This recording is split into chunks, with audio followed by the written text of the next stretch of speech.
Nah, semua tadi yang kita bicarakan itu adalah namanya suci hissiyah, suci dari segala zahir, kasat mata. Yang kedua, suci daripada kotoran maknawiyah. Kotoran makna ini penyakit hati. Apabila ada sombong, riya, merasa paling benar, itu hatinya penyakit.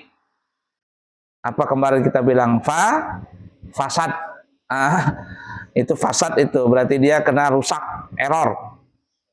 Apalagi ada ujub, bangga, aku ini paling bagus bacaanku, aku ini paling paling pintar. Nah itu tuh merasa bangga dia. Apa bedanya ujub dengan sombong? Kalau sombong itu tandanya dua, batarul haq wa iqarul mu'minin. Nggak terima nasihat, kalau dinasihatin nggak mau dia, dinasihatin marah. Jadi kalau ada orang dinasihatin marah, itu sombong, itu tidur. Dinasihatin, bangun, apa sih kamu ini? Ganggu, itu sombong, itu setan itu. Kalau dia sudah tidak mau terima nasihat, biasanya dia suka nyalahkan orang lain. Oh, kamu ini baru-baru aja berani-berani. Itu sombong tuh. Tandanya dua, tidak mau terima nasihat, lalu menghina orang lain. Ujub beda.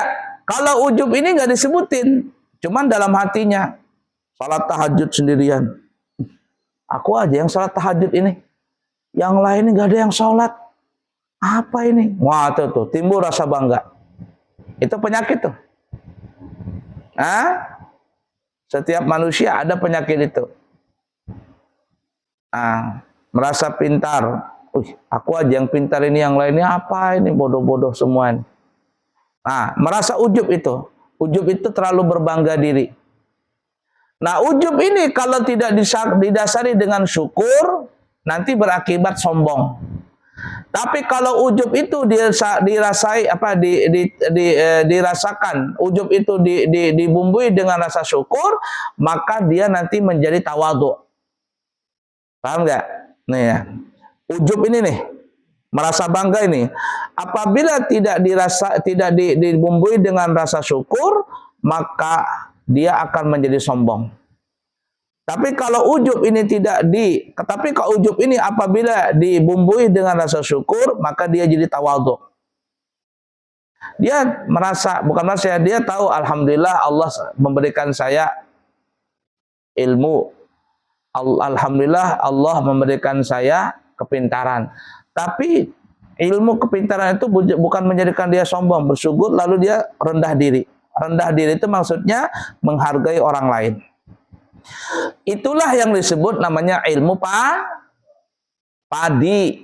Ilmu apa? Padi. Padi itu semakin berisi semakin tunduknya. Kalau mau tahu itu padi itu berisi beras, dia nunduk itu. Tapi kalau padi itu nggak ada isinya, berdiri dia. Berarti sombong itu. Fahim tom? Apalagi dengki. Apa dengki itu? Dengki itu tidak suka dengan orang. Pokoknya kalau ngelihat orang baik, marah dia. Nah, pokoknya ada orang yang, pokoknya dengki itu, Bang. Dengki sesuatu yang dia tidak suka. Yang lebih dari dia merasa dengki. Iri. Dengki, iri. Apa itu? Iri, ya kurang lebih dengki juga.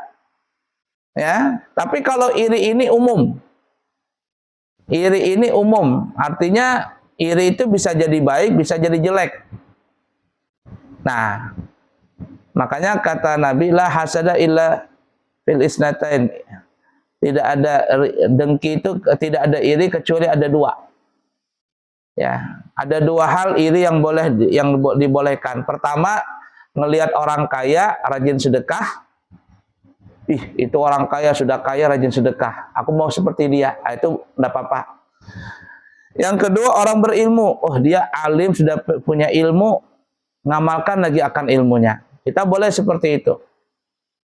Iri seperti itu. Nah, iri ini ngelihat orang lain. Nah, tapi kalau dengki, ngelihat orang lain dengan pandangan buruk dan ingin menjatuhkannya.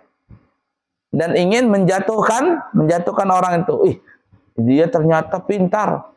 Gimana ya supaya dia itu nggak pintar? Nah itu tuh. Oh ternyata dia laku dagangannya. Gimana ya supaya dagangannya nggak laku? Dibikin isu. Itu dagangannya pakai daging babi, pakai daging tikus. Dibikin isu di luar, dibikin gosip. Nah itu dengki itu. Ini semuanya penyakit hati. Nah semua manusia itu ada seperti itu. Tinggal kita bisa-bisa aja mengembalikan kepada Allah. Sombong, iri, dengki, macam-macam penyakit manusia itu. Nah kalau seandainya ada orang hanya memperhatikan pakaian, badan, tempat dari najis, tapi hatinya kotor, maka yang seperti ini belum sempurna. Innallaha la yanzuru ila suwarikum wala ila ajsamikum walakin yanzuru ila qulubikum. Allah tidak memandang seseorang itu dari rupanya. Allah tidak memandang rupa kalian. Dan juga Allah tidak memandang kepada jasad kalian, badan kalian. Tidak. Tetapi Allah memandang ila qulubikum. Allah memandang kepada hatimu wa amalikum dan perbuatanmu. Bisa saja orang itu tukang sapu di jalanan, tapi ternyata dia punya makom tinggi di hadapan Allah. Bisa saja dia orang miskin, tapi ternyata dia punya makom tinggi di hadapan Allah. Kenapa? Karena yang Allah pandang itu adalah hatinya orang. Hatinya bersih, dan juga amalnya seseorang itu juga bersih. Fahimtum? Baik. Insyaallah kita sambung lagi. Nah, jadi suci dari segi bahasa ada dua. Suci dari zahir, hissiyah, najis dan hadas. Dan yang kedua adalah suci dari penyakit batin. Penyakit-penyakit hati.